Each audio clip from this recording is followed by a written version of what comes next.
안녕하세요. 안녕하세요. 네, 되게 더운 무더운 여름 잘 지내고 계세요? 네.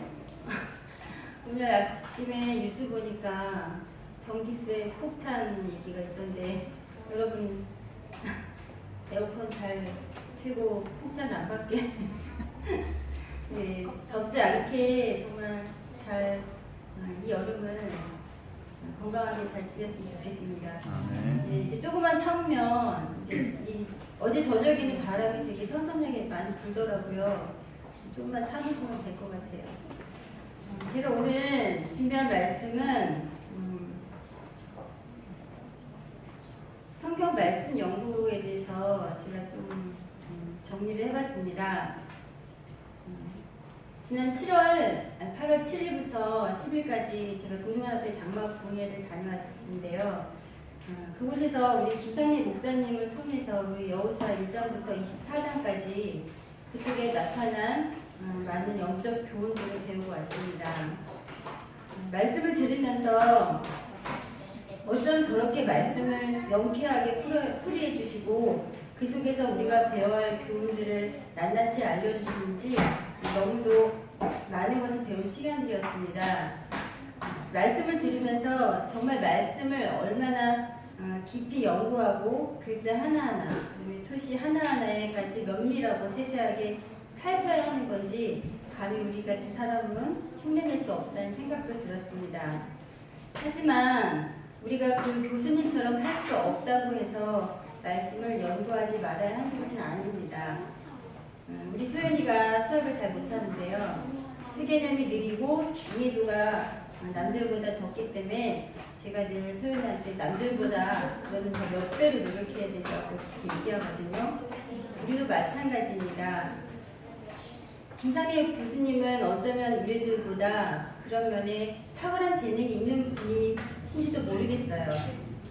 우리가 말씀 연구를 하는데 재능이 없다고 해서 말씀 연구를 게으를 수 없잖아요. 아니 오히려 더 말씀 연구에 연구 시간에 열정을 쏟아야 하는지도 모르겠습니다. 여러분은 말씀 연구하면 어떤 생각이 드세요?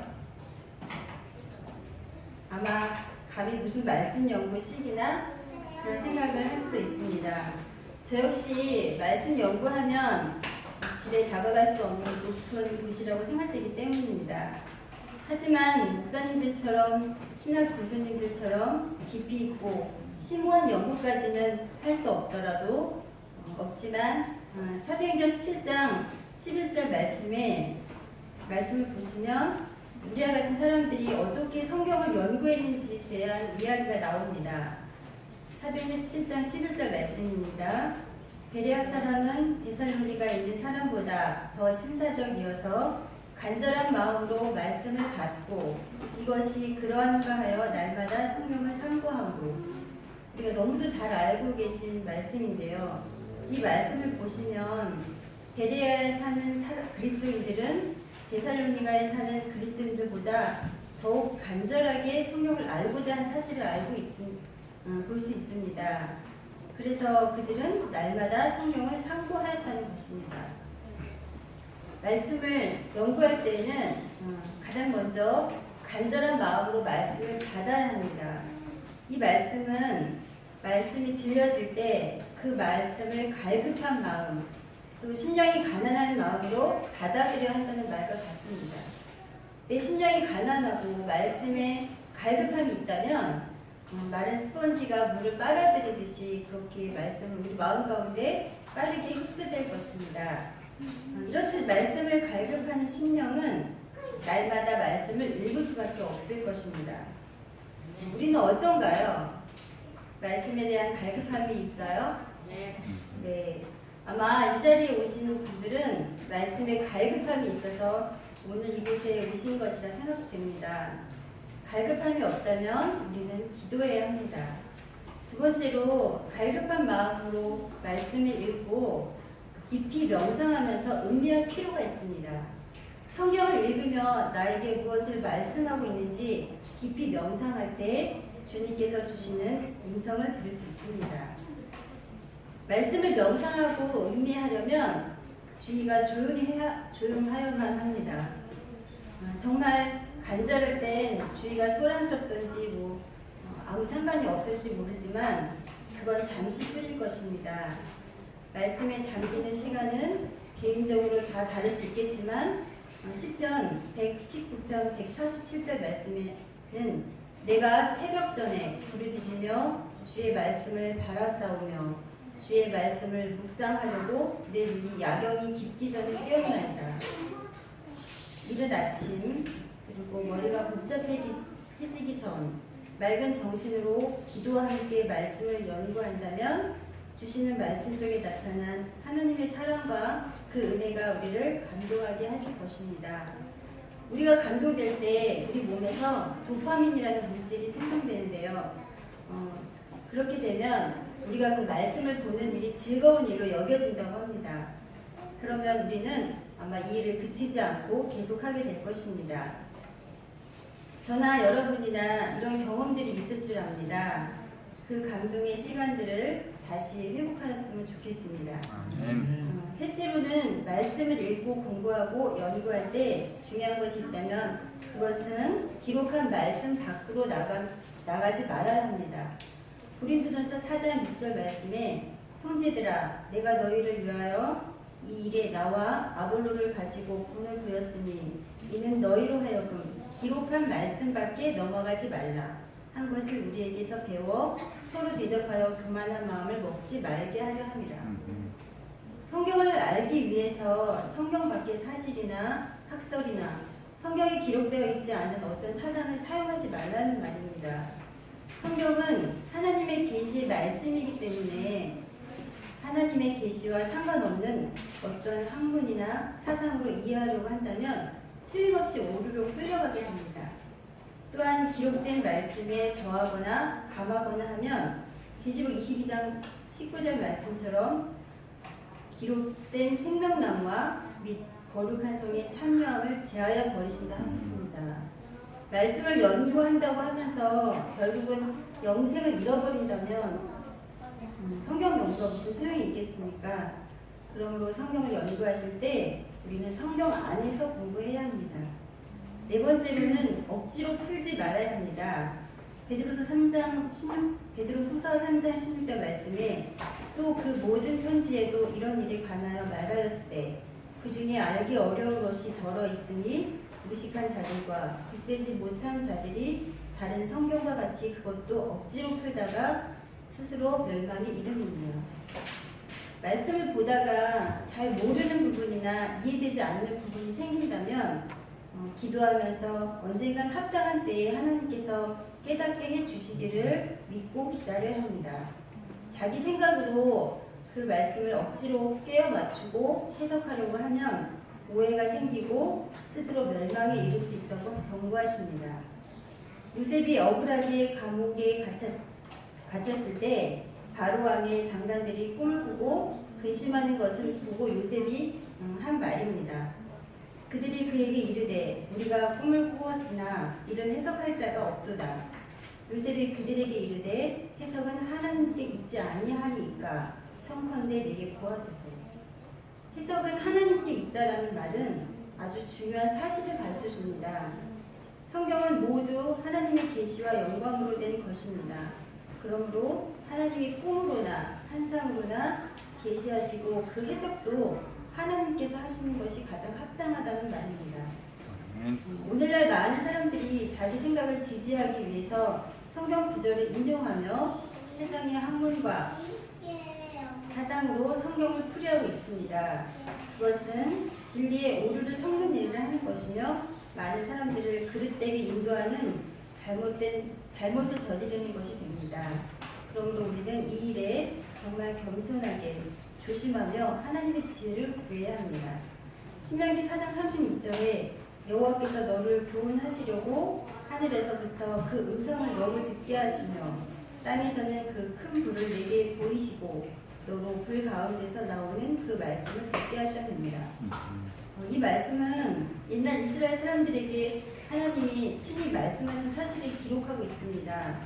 우리가 성경을 읽고 공부할 때 하나님의 지혜를 구하는 기도를 드리고 시작하실 것입니다. 그때 우리를 교훈하시고 우리를 바른 생각으로 인도하시기 위해 하늘로부터 음성을 듣게 하신다고 하셨습니다.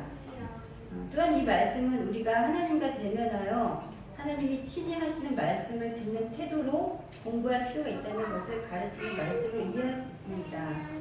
그러므로 우리가 성경을 펼 때에 바로 하나님과 대면하여 그 말씀을 듣는 자라는 것을 명심할 필요가 있는 것입니다. 아멘. 그렇게 조심스럽고 진지하고 경건하게 말씀을 공부하면 하나님께서 그에게 바른 해석을 주실 것입니다. 다섯 번째는 말씀 연구할 때 모든 초점은 우리를 구원하신 예수님께 초점이 맞춰져야 합니다. 모든 성경은 예수님의 이야기이고 곧 구원의 이야기입니다. 인간을 구원하기 위하여 하나님이 어떤 일을 하시는가를 가르쳐 주는 것입니다. 그러므로 우리는 성경 어느 장, 어느 절이든지 이 사실을 깊이 생각하면서 그 의미를 깨달아야 합니다. 그러면 우리는 하나님의 뜻을 따라 하나님이 하시는 해석을 깨닫게 되고 그렇게 행하게 될 것입니다. 갈급한 심령으로 말씀을 읽고 그 말씀의 맛을 음미하되 성경 안에서 주시는 하나님의 음성을 듣고 우리를 구원하시는 예수님께 초점을 맞춰 연구한다면 그 말씀은 히브리 4장 12절 말씀처럼 하나님의 말씀은 살았고 운동력이 있어 좌우의 날선 어떤 검보다도 예리하여 혼과 영과 및 관절과 본수를 쪼개기까지 하며 또 마음의 생각과 뜻을 감찰하나니 하나님의 기록된 말씀은 살았는데 운동력이 있을 뿐 아니라 이성이 있어서 사람의 생각을 감찰하신다는 말씀입니다. 그러므로 성경이 가르치는 대로 겸손하게 걸어가면 우리의 인격과 행위가 반드시 변화될 것이라고 확신합니다. 아멘. 제가 이번 장막부흥회 때 임강한 선교사의 특별 세미나를 듣게 되었습니다. 아시는 분은 아시겠는데요. 이분은 삼육고등학교 영어 선생님이셨는데 학교에서 영어 공부를 안 하는 학생들을 어떻게 하면 공부를 하게 할까 이렇게 보니까 보통 공부 안 하는 학생들이 이성 교제나 게임에 빠진 아이들이 많다고 합니다. 처음에 그 이성 교제를 하는 아이들을 보면 엄청 말리셨대요. 공부해야지. 그래서 그날 말씀하실 때도 이성 교제는 정말 공부에 방해가 된다 이렇게 얘기를 하셨는데 그런 아이들을 말리니까 애들이 더 열이 불이 붙어서 더 뜨거워지더라는 거예요. 그래서 작전을 바꿔가지고 아예 거기에 이렇게 아이들을 더 잘 이성 교제 하도록 반대로 이렇게 하셨나 봐요. 그래서 공개적으로 반 아이들한테 누구랑 누구는 사귀니까 누가 누구 좋아한다더라. 누가 누가 사귀는데 너네 절대 방해하지 말아라. 이렇게 하지 않나 뭐. 누가 혹시 그 친구 좋아하면 손도 끄지 말아라. 그 둘이 좋아하니까 뭐 이런 식으로 엄청 이렇게 불을 붙이셨대요. 그러니까 나중에는 자기들끼리 이렇게 막 좋아하다가 스스로 이렇게 잠잠해지고 또 이렇게 다시 공부하는 아이들을 보게 됐다고 하는데 게임에 빠진 아이들은 그 반대더래요. 아무리 때리고 야단치고 그렇게 해도 아이들이 야단 맞고 또 매 맞고 가서 PC방으로 간다는 거예요. 그래서 정말 이 아이들을 어떻게 해야지 내가 이해할까 해서 본인이 PC방에 가서 게임을 하기 시작했다고 합니다. 게임을 자기가 좀 알아야 그런 아이들을 이해할 수 있을 것 같아서 도대체 그 게임이 뭐길래 그래서 자기도 한번 게임을 해보자면 게임에 빠지게 됐는데 게임을 하다 보니까 자신이 게임 중독이 된 거예요. 그래서 보통 하루에 2-3시간밖에 잠을 안 자고 게임하기도 하고 그다음에 집에는 일주일에 한 번 들어갔대요. 계속 PC방에서 사셨대요. 그렇게 자신이 게임에 빠지다 보면서 자신이 그 게임에 빠지면 어디가 망가지면 전두엽이 망가진대요. 그래서 사고력이 떨어지고 이성 판단이 안 되는 거예요. 이 사이코패스가 되어버렸는데요. 이 사이코패스가 얼마나 무서운가 하면 자기가 3년 반 동안 기도하고 그 결혼한 사랑했던 그 자기 부인하고 아이들까지 죽이고 싶을 만큼 그렇게 자신이 망가진 거예요. 그 게임에 빠진 초등학생들에게 그 게임 하고 나서 그림을 그리도록 이렇게 했나 봐요. 이렇게 보여주셨는데 아이들이 그림을 보여줬는데 그 그림 보면 이렇게 사람을 이렇게 목을 자른다거나 아니면 사람을 다 토막내는 그런 그림을 그린 거예요. 그래서 그 그리고 막 이렇게 피가 막 이렇게 난자하고 칼로 이렇게 난도질한 그런 그림을 그렸더라고요, 초등학생들이. 근데 이제 그 그림에 있는 사람이 누구냐 물어보니까 엄마라는 거예요. 엄마를 그렇게 죽이고 싶은 거예요. 엄마가 게임을 못하게 하니까 그 엄마를 죽여서라도 게임을 하고 싶어 하는 그렇게 빠진 거예요, 게임 중독이. 그래서 그 선생님은 그 게임을 하기 전에는 그렇게 자기가 게임을 알기 전에는 정말 새벽에 일어나서 말씀과 기도로 거의 2~3시간씩 이렇게 기도하시던 분이셨는데 자기가 이렇게 사이코패스로 살다 보니까 자기 스스로 이런 모습에서 벗어날 수가 없더라는 거예요. 어떻게 스스로 할 수 없어서 정말 그렇게 자신의 모습에 정말 너무나 그 희망을 잃어가고 있는데 그때 자기 친구가 자기에게 와서 그 정로의 계단을 한번 읽어보자. 너 이거 10번 읽고 게임해라. 이렇게 제안을 한 거예요. 그래서 그 게임을 빨리 하고 싶은 생각에 정로의 계단을 빨리 읽고 싶어서 빨리 읽어버리려고 이렇게 시작했대요. 자기도 이제 그런 모습에서 벗어나고 싶으니까 친구의 제안을 받아들인 건데 그 말씀을 읽는데 정말 오랜 시간이 걸리더라는 거예요. 그 한 줄, 그 한 단락 읽을 때 그 말이 이해가 안 가고 그 말이 도대체 자기 가슴에 와닿지 않아서 그거를 막 5일씩 걸려서 읽기도 하고 그렇게 해서 자기가 그 10번 읽는데 그 시간이 엄청 걸렸대. 자기가 그 게임 그렇게 하면서 지금은 이제 그거에서 벗어났는데 그런 기간이 12년이 걸렸다고 합니다. 네, 그러니까 게임에 빠지고 중독되는 시간은 우리가 3년인데 12년을 걸려서 자기가 그렇게 빠져나왔다고 합니다. 그래서 정말 그분이 하는 말씀이 그 강의를 하면서 계속 그 하나님의 말씀, 자기가 그 하나님께 받은 사랑을 그 말씀 전할 때마다 눈물이 나는 거예요. 자기가 어떻게 하나님 자기를 얼마나 사랑했으면 그거 인도에 내셨는지 자기를 그곳에서 어떻게 끌어내셨는지 그거를 생각할 때마다 눈물이 나고 그 속에서 그 게임에 빠진 그 자신의 모습이 하나님 앞에 죄인이 아니라 하나님은 자기를 정말 그 치유받아야 하는 불쌍한 그런 병자로 그렇게 여기셨다는 것을 깨닫게 됐대요. 그래서 제가 이 강의를 듣게 된 거는 우리 이나이 때문에 들었거든요. 제가 이나이가 게임에 빠져가지고 공부는 뒷전이고 그래가지고 중독이라는 이 강의를 들으면서 결론은 제가 변해야 된다는 걸 배웠어요.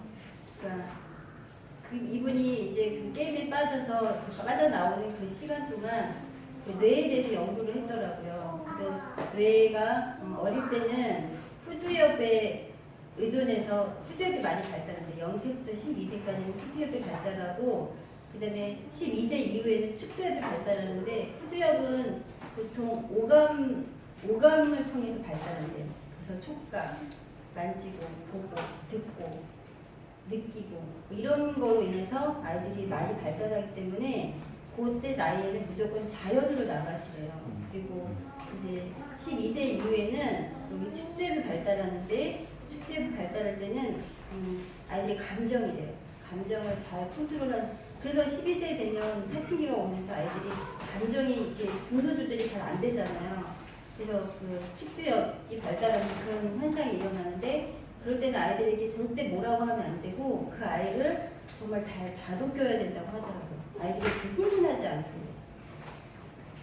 그래서 이제 이런저런 그 뇌에 대한 그런 강의를 들으면서 본인의 신앙, 자기가 어떻게 이렇게 빠져나왔는지 그런 말씀을 하시면서 하는 말이 정말 말씀이 아니면 자기가 이렇게 나오지 못했을 거라고 그런 얘기를 하시더라고요. 그래서 하나님의 말씀은 정말 이렇게 제약된 모습도 우리가 바꿀 수 있는 힘이 있다는 거 아마 여러분도 다 아실 거라고 생각합니다. 그래서 우리는 치유받아야 하는 죄인이라는 거예요. 하나님 우리를 그렇게 취급하신다는 거예요. 불쌍하게. 그래서 우리가 정말 회복되기 위해서는 말씀으로 돌아가야 된다고 그 길밖에 없다라고 말씀하셨습니다. 우리 신체 중에 가장 단단하고 깊숙한 곳에 숨겨진 것이 있는데요. 그게 뭐냐면 뼈 안에 들어있는 골수예요. 아까 제가 골수를 쪼개기까지 하며라는 그 성경 말씀처럼 이 골수는 사람의 골수에서 무슨 일을 하냐면 사람의 피를 만들거든요.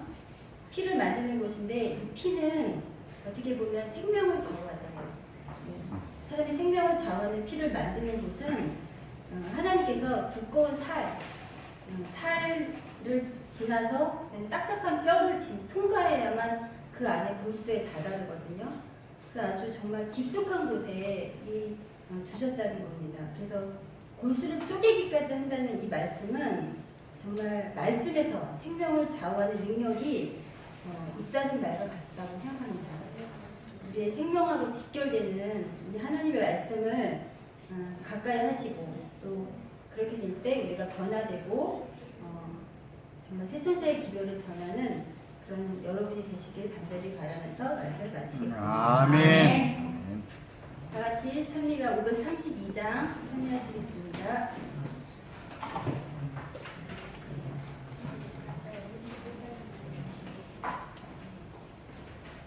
(532장입니다)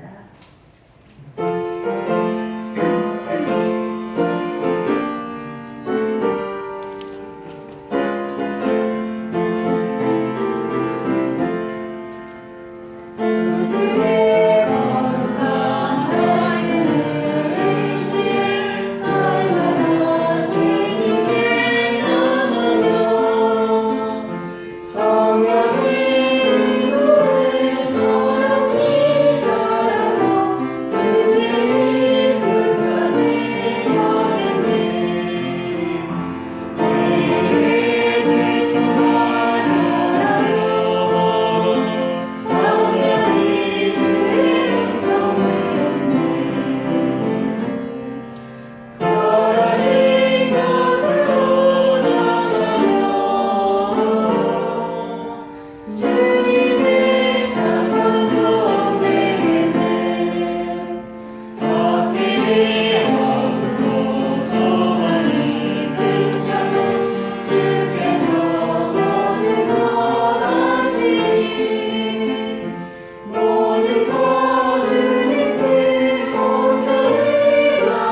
어떻게 살아야 하는지 말씀을 듣게 하시니 감사를 드립니다. 주님 말씀을 늘 옆에 끼고 주님과 교통하며 그렇게 사는 저희 신답 성도들이 될 수 있도록 인도하여 주시옵소서. 아멘. 그래서 주님께서 우리에게 맡겨주신 그 사명을 감당하기에 부족함이 없는 저희 신답 가족들이 되게 인도하여 주시옵소서. 이제 주님께서 오시는 그날이 멀지 않음을 우리가 피부로 느끼고 있습니다.